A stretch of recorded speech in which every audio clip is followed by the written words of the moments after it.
we're using. All right, so next question. Let's put the, oh, you know what? Let's put the timer on while I ask this question. So, do professionals need to learn AI-related skills to stay competitive in the job market, and how can they get started? Um, if it was straightforward, it'd be absolutely. But at minimum, at minimum, we'll have to understand these things called decisions, right? Where are these decisions coming from, and how are these decisions being made? And if they're being made, how am I being impacted by it, right? So let's say, for example, today's conversations around AI, a lot of interest is like, do I buy an AI or do I develop an AI so I can sell it to mass amount of people? And how do I compete in the market where AI is just saturated as a product because it's white label, so on and so forth? And very little conversation about impact after all, right? So buying and selling becomes really part of the main conversation. But really, the impact is what's not being discussed widely. And this is what I mean by the impact. The impact is sort of like a ground zero, right? People think the ground zero of AI will be in the marketing content space, right? Because that's where AI is mostly used. AI is used for sales and marketing purposes. Great. I mean, there's a whole lot of use case to it. And that's what's being adopted. But the impact surrounds all the industries, all of the professions, and all the things that you don't necessarily think about all day long, but they have some semiconductor chips inside of it that has AI built into it. And that AI will do things that your IoT systems or IoT devices around your house previously weren't able to do. Now it can. So professionals, do they need to learn AI related skills to stay competitive in the job market?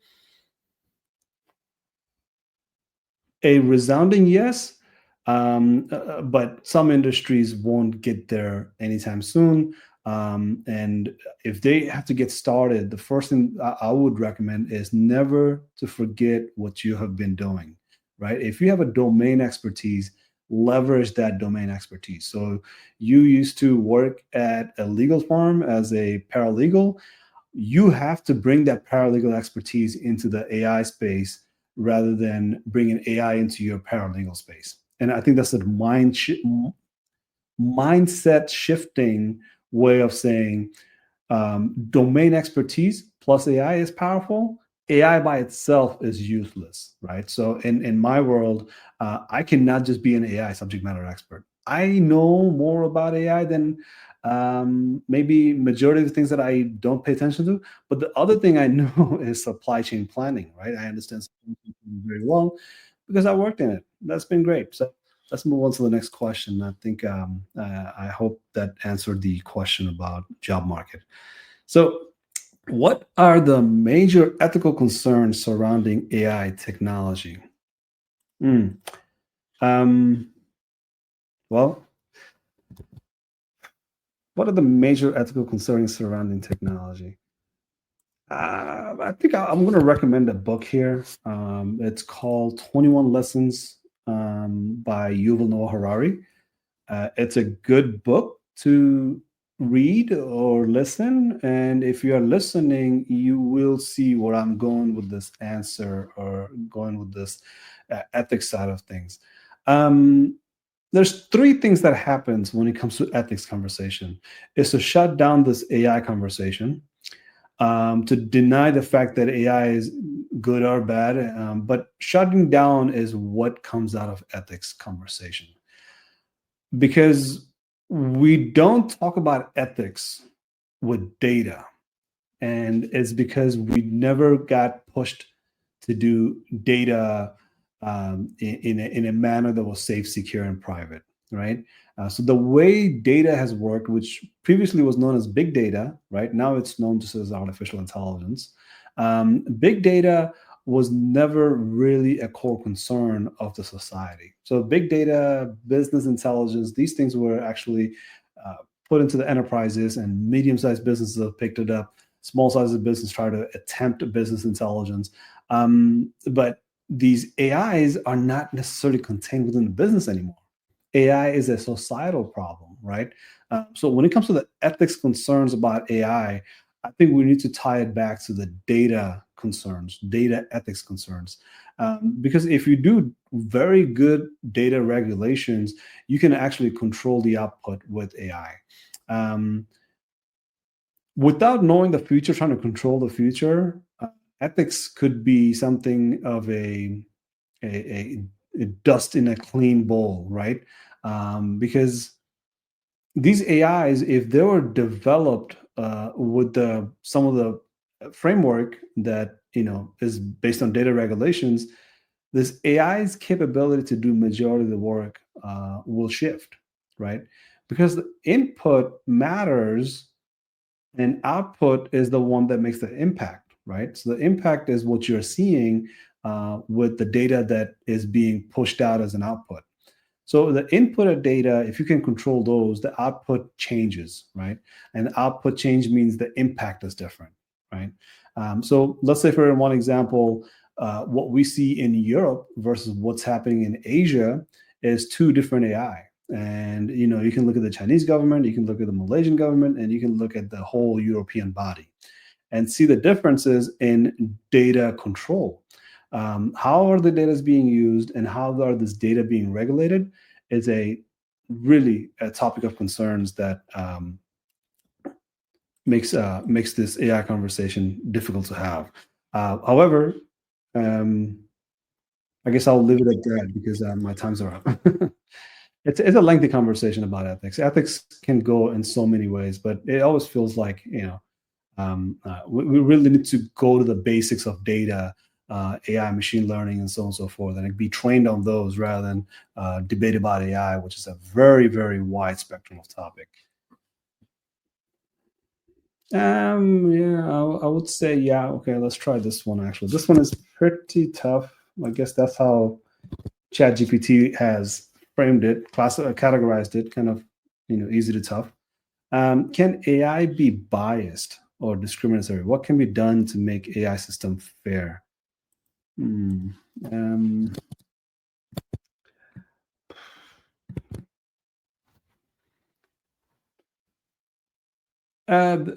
about a few years ago, when large language model came out, a lot of the concerns was that, hey, these AIs are learning their own languages, right?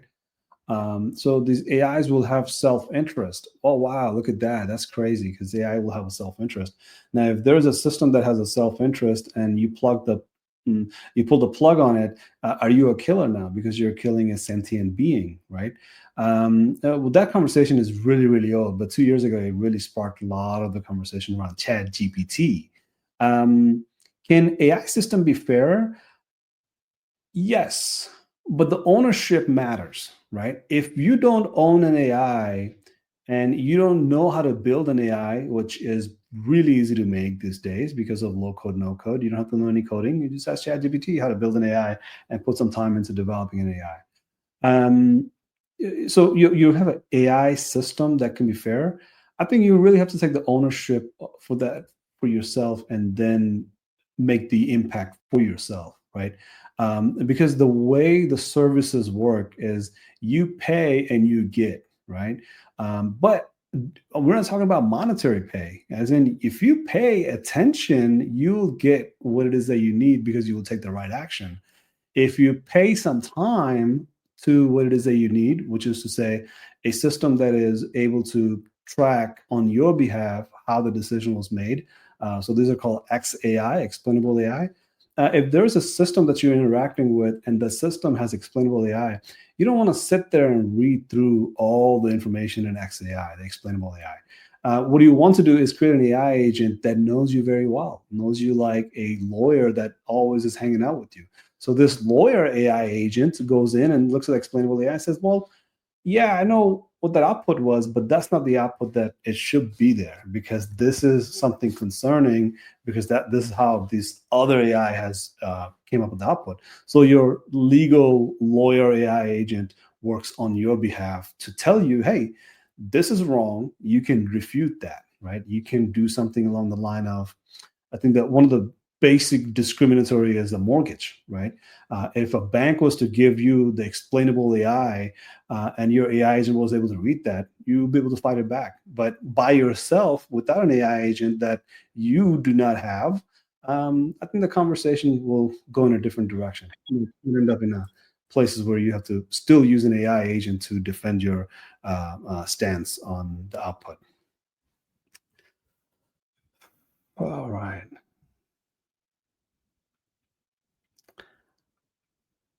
How does AI impact personal? Should people be worried about how their data is used?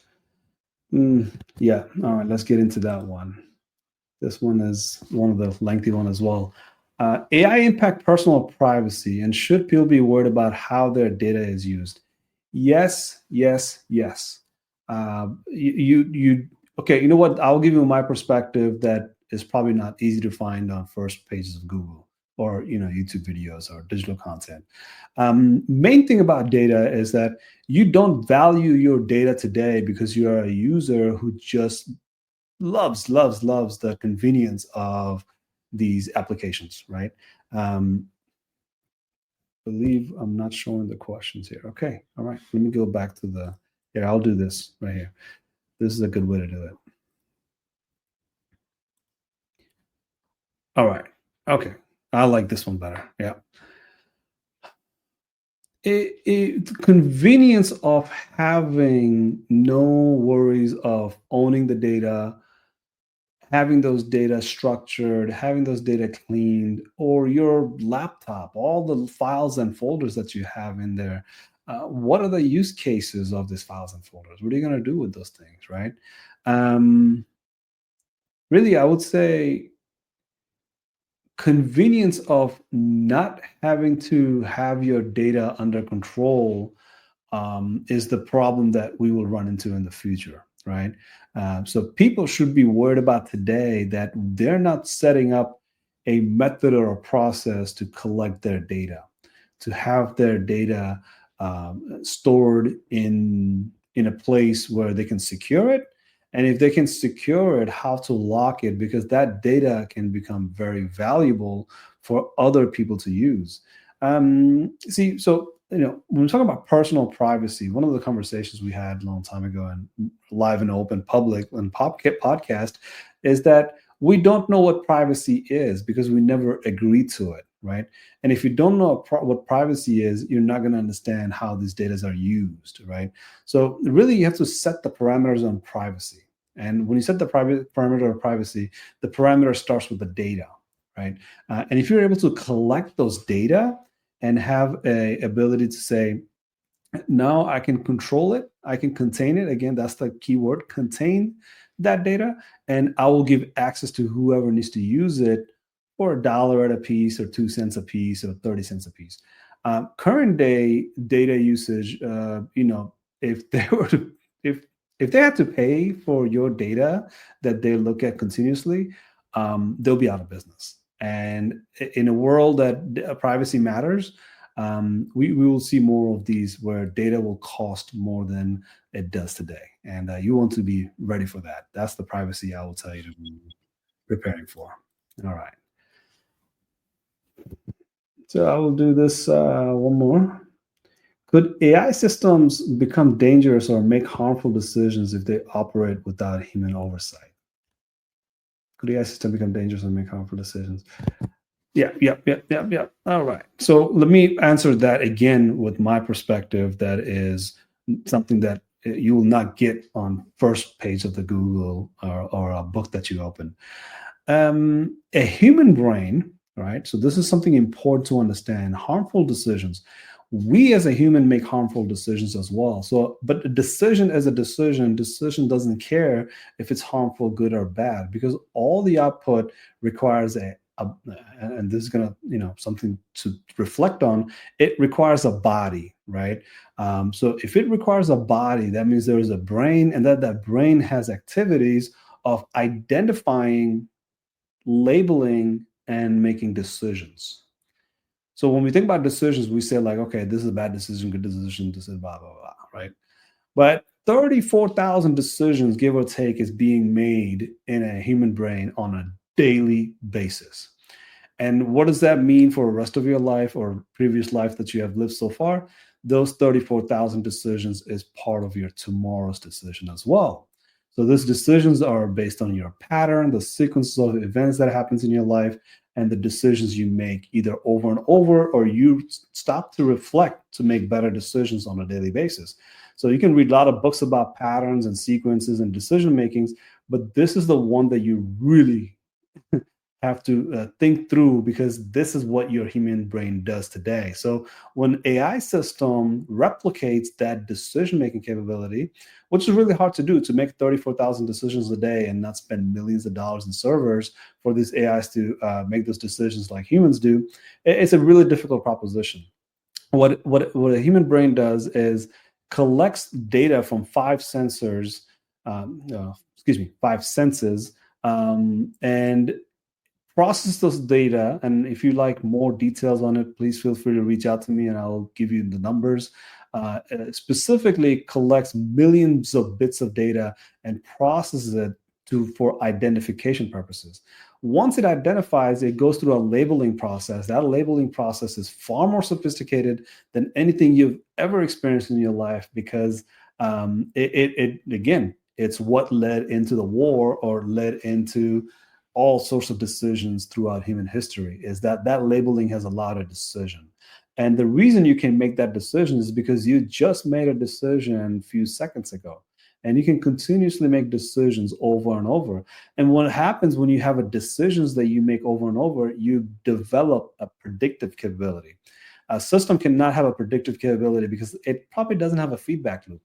But a human brain has a feedback loop, and that allows it to be predictable, not only for other people's behavior, but your own. So I'll leave it at that. And it definitely is a lengthy conversation, because, without human oversights, these AIs will make bad decisions, and that decisions will come with high cost of not only operations for it, but also the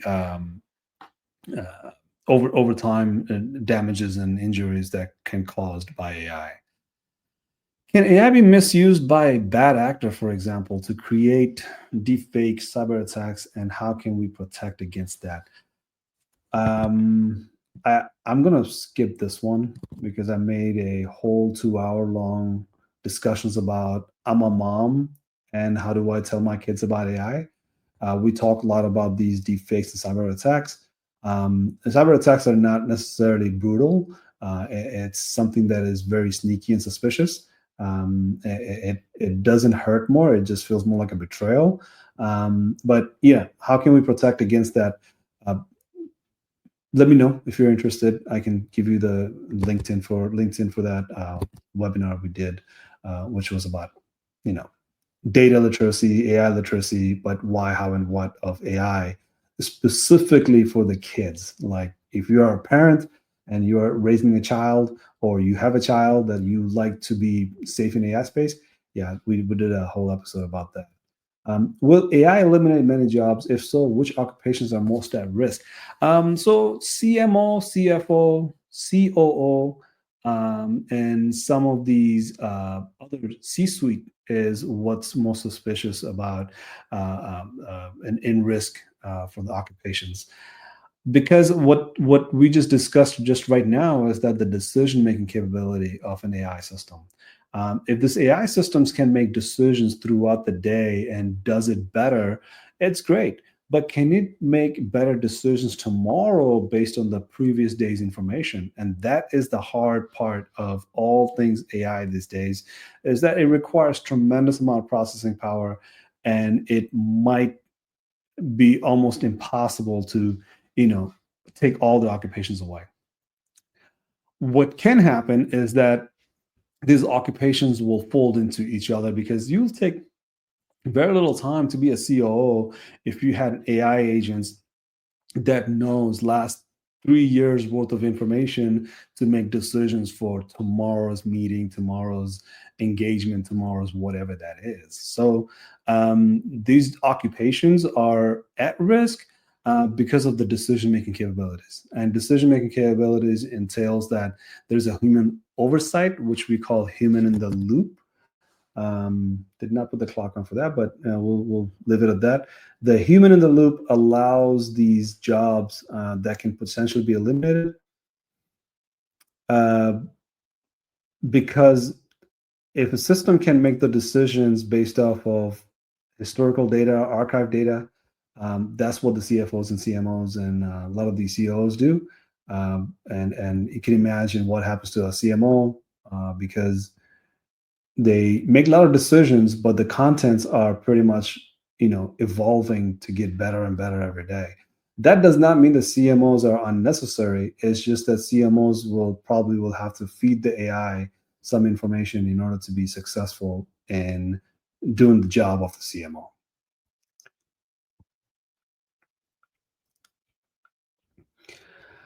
Okay, let's put the clock in here. 3 minutes. All right. How will AI and automation transform the job market and the way we work in the next decade? How will AI and automation transform the job market and the way we work in the next decade?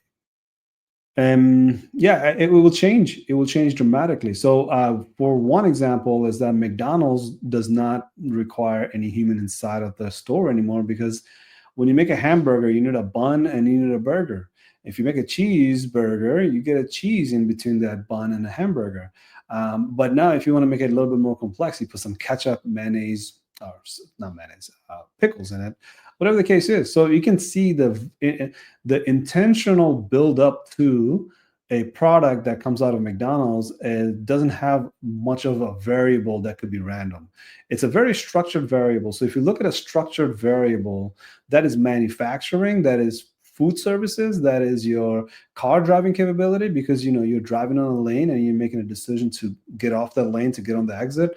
Whatever the case is, you will have lots of these transformations that has lots of variable. Don't get me wrong, not like terrible variables like some of the jobs do, like legal professions, right, or medical surgery precisions, because you cannot turn back in the clock and say, oh, let's bring that dead body back to life, right? So you really have to think about the variables, and if you think about the automation, think about the variables continuously, because automation that transforms anything is going to go after the one that has the least amount of variable. And the least amount of variables is what McDonald's is. Somebody drives up to it, and AI takes the order, an AI robot with two hands does all the work. And then on the next window, it pushes out the food, and happy customer, happy everything, right? But it has this negative side effect, which is what? That some orders got so messed up. It was like, I think, ice cream with trash in it or something like that. It was ridiculous. But McDonald's is going to go through these automations in order to scale and possibly sustain them over time. So the job market, as we work in the next decade, will change. It just has to, because it's not sustainable just the way it is right now, right? Is it scalable? Not even that, because the workforce is shrinking. So we really have to think about not just AI and automation, but the workforce as it shrinks. How do we augment the workforce to do more with less? Because the workforce is not shrinking because of something like somebody's getting unemployment check, is because they're aging. We don't have any youth left to do a lot of this work. A lot of the high schools don't even have students in their areas, right? So this is some of the telltale signs of the data from the Census Bureau that you have to look into and say, yeah, most of the jobs that will be automated will require a lot of these AIs, because without AI, these jobs won't even exist. Okay, so let's look at some of the next question here. Will AI also create new jobs? What are some examples of the roles that might emerge? The very easy one to pick here is data annotations, or data labeling, things of that nature. Those are the new jobs that will come up. But one of the jobs that I'm really looking forward to is, again, I think I mentioned it earlier, monitoring and triggering, right? When you have to monitor and trigger an AI system, you really have to know what that means with the data, how to feed the data into the system, and ask the right question, right? Troubleshooting does not mean you know how to fix the problem. To me, it is about asking the right question. And I will tell you, as a decision scientist, is that if you ask the right question, it saves you a lot of the steps. If you keep asking the same question over and over, it adds more steps, right? And is this question relevant to everything we do in life? Yes. But with AI machine learning, it is the only thing that matters is that you ask the right question. If you can ask the right question and you practice asking the right question, not just within yourself, because we have a self-feeding mechanism, right? Our feedback loop tells us that, hey, you should be confident enough to ask that question. We do, but in a group, when you ask questions, of course, you get a pushback, right? Because you have to reformat that question in order to fit the group's narrative, right? So that's a lengthy way of saying that, yes, there will be, where's the question here? Roles that might emerge. A lot of the roles will be about monitoring, not necessarily developing an AI, but monitoring an AI and the ability to troubleshoot this AI. So let's say, for example, McDonald's go in the AI route automation. All right, cool. They just did, right? What about AI do the McDonald's engineer have to know? So these AIs will have a dashboard that they will feed the information into, right? So they will say like, hey, today we had this many customers, these many things, and this was the time in order to make that order happen, right? What was the problem? Well, everything went fine except for the milkshakes, right? So now you don't go in and fix the milkshake machine. I picked a wrong company to talk about milk machine and lawsuits. Um, I would say you're not fixing your milk machine or milkshake machine. Your AI's capability of identifying, labeling, and decisions making, and maybe some of the precision tuning that AI can do on site without your supervision. So that could be something of a remote plugging in or remote adjust that we do today with a lot of things, and that's what's going to happen in McDonald's use case. All right, let's see. All right. So I think we're moving along pretty good. How can workers upskill or reskill to stay employable as AI changes job requirements? I answered this earlier in a different way, but I think it's pretty much the same question. How can workers upskill and reskill? So the earlier point I made is that definitely bring your domain expertise. Do not let your domain expertise be outside the room, right? Bring that domain expertise into the AI space, and take that domain expertise and fold AI into it, put AI into it, however you want to do it. But don't think that AI is the profession. It's your domain expertise that's profession based on AI. Um, just to give you an example, recently we helped to write a certifications for cybersecurity professionals, right? These are the cybersecurity professionals that will go in and say, I'm a cybersecurity professional. This is what I know about AI. So this is my certification that says I know enough about AI to be both a AI machine learning guy and the cybersecurity guy. But cybersecurity is what your domain expertise is, right? So if you're a profession of, say, legal, I use legal a lot, but if you're a doctor or a nurse, uh, are you a nurse that knows about AI machine learning? Kind of go back to the last question about monitoring and triggering, because you have to be able to say, I know what happened here and I know where the human loops are, right? The human in the loops mean you have an understanding of the process rather than using the technology only, right? So let's break it down. How can you, as a worker, upskill and reskill? Well, ask yourself the question, what happens to every single thing that ever comes through a transaction, right? Transactions meaning a communication being sent to you, a money being sent to you, or some sort of services, food being dropped off to you. What's happening is that there's a technology that you're engaging with, but there's a process behind it. And that process only is there because some people are behind it. So what you see is a technology, not necessarily the people behind that technology. What you experience is the process.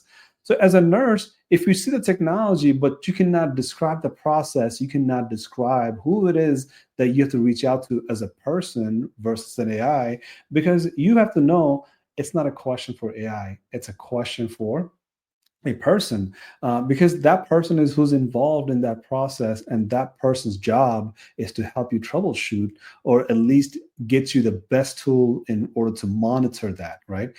So as a nurse, as a whoever it is, the profession you are upskilling or reskilling from, you really need to understand the job requirements is for you to ask the right questions, be able to know the process, and fine tune the process over time. So that way, maybe AI takes more of it, right? You kind of remove the or a redundant, repeatable, or dangerous process.